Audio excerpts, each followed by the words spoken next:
Hello guys, চলে এলাম blog মাই চ্যানেলে। দেখুন আপনাদের দিদিভাই সকালে রান্না করছে, পটল কুঁদলি ভাজা করছে।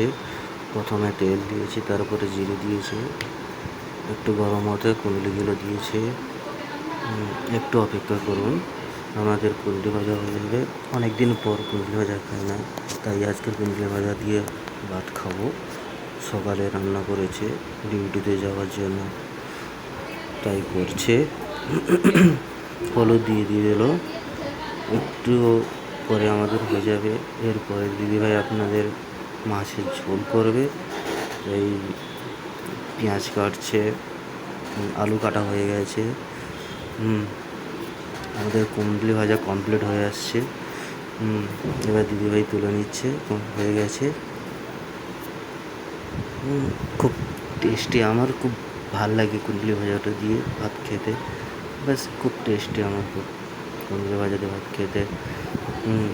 এরপরে আমাদের দিদিভাই ঝোলের জন্য আলু দিয়েছে। এর দেখুন মাছের ঝোল অনেক দিন হয় না, আমরা এক সপ্তাহ পরে মাছ খাচ্ছি। তাই একটু মাছের ঝোল ক্যারি করে মাছের ঝোল করছে তোমাদের দিদিভাই। এই যে মাছের খুব দাম এখানে, তাই অল্প মাছ নিয়ে এসেছি ছোটো ছোটো করে। পেঁয়াজ দিয়েছে, পেঁয়াজ কষানো হচ্ছে, আদা রসুন দিয়ে একটু। এটা চিল্লি বানাচ্ছে দিদিভাই, নাস্তা করার জন্য চিল্লি বানাচ্ছে।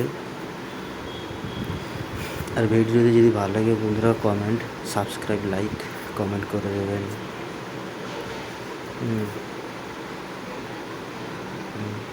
হয়ে গেছে।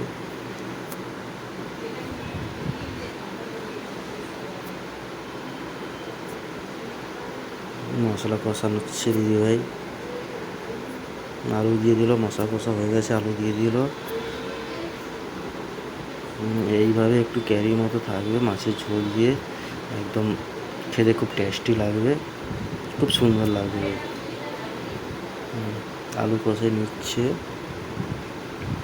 আলু কষার পরে একটু জল দিয়ে হবে, তারপরে মাছ দিয়ে দেবে। যদি ভিডিওটি ভালো লেগে থাকে লাইক, কমেন্ট, সাবস্ক্রাইব করে দেবেন। পরের ভিডিওতে দেখা হচ্ছে।